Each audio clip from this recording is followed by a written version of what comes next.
Hello everyone. Today I want to challenge something that most of us take completely for granted, the assumption that when something goes wrong with your gut, food is the culprit. You cut out gluten. You tried dairy-free. You eliminated nightshades, then FODMAPs, then caffeine, then everything remotely enjoyable. And maybe some of it helped a little, temporarily, but the bloating came back. The discomfort came back. The unpredictability came back. And so you blamed a different food. Then another one. Because that's the framework we've been handed. If your gut is struggling, something you're eating is the problem. But what if that's only a fraction of the story? What if food is frequently the trigger but almost never the root cause? I want to be clear about something before I go further.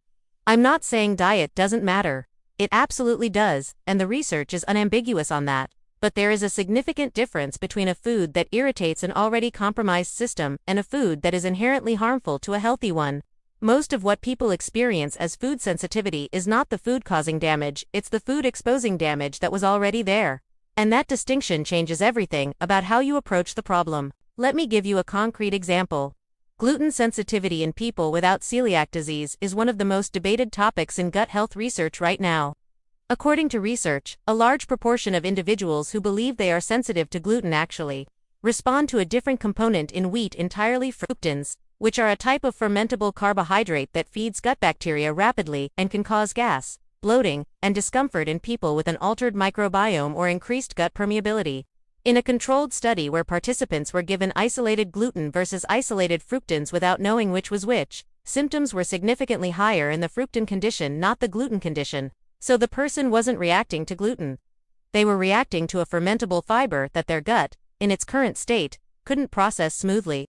The food wasn't the disease. The food was the test that revealed the condition of the terrain. And what creates that compromised terrain in the first place? This is the part that almost never enters the conversation when someone goes on an elimination diet. Chronic psychological stress, as I've talked about before, directly increases intestinal permeability by disrupting the tight junctions that hold the gut lining together. Sleep deprivation impairs mucosal repair mechanisms that the gut relies on to regenerate overnight. According to research, the gut microbiome plays a direct role in determining how the immune system responds to food proteins.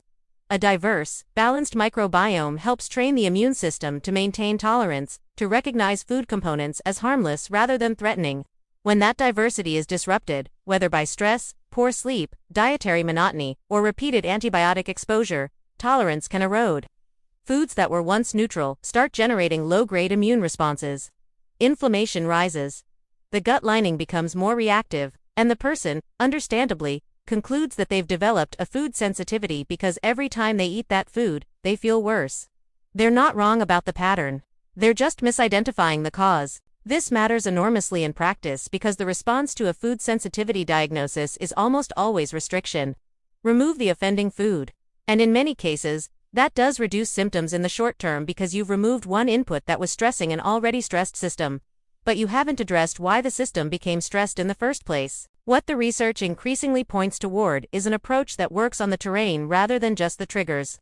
This means supporting microbial diversity through consistent prebiotic and probiotic food sources, reducing the chronic stress load that is directly degrading the gut lining, prioritizing sleep as a non-negotiable part of gut repair, and reintroducing diversity into the diet rather than narrowing it further. According to research, dietary variety itself is one of the strongest predictors of microbiome health. People who eat a wider range of whole plant foods consistently show greater bacterial diversity and better gut barrier integrity than those on highly restricted diets.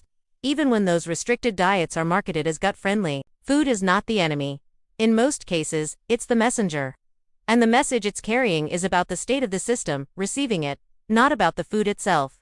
The next time something doesn't sit right, I'd encourage you to ask not just what you ate, but what else has been going on.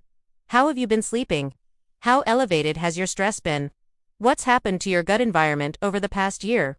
Those questions get you much closer to an answer than any elimination protocol ever will. I hope this gave you a genuinely different way of looking at your gut health.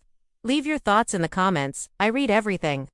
If this reframed something for you, the like button means more than you think for getting this content in front of people who need it. And if you're new here, welcome to Nutriflow. This is exactly what we do. Subscribe and hit the bell so you're here for the next one.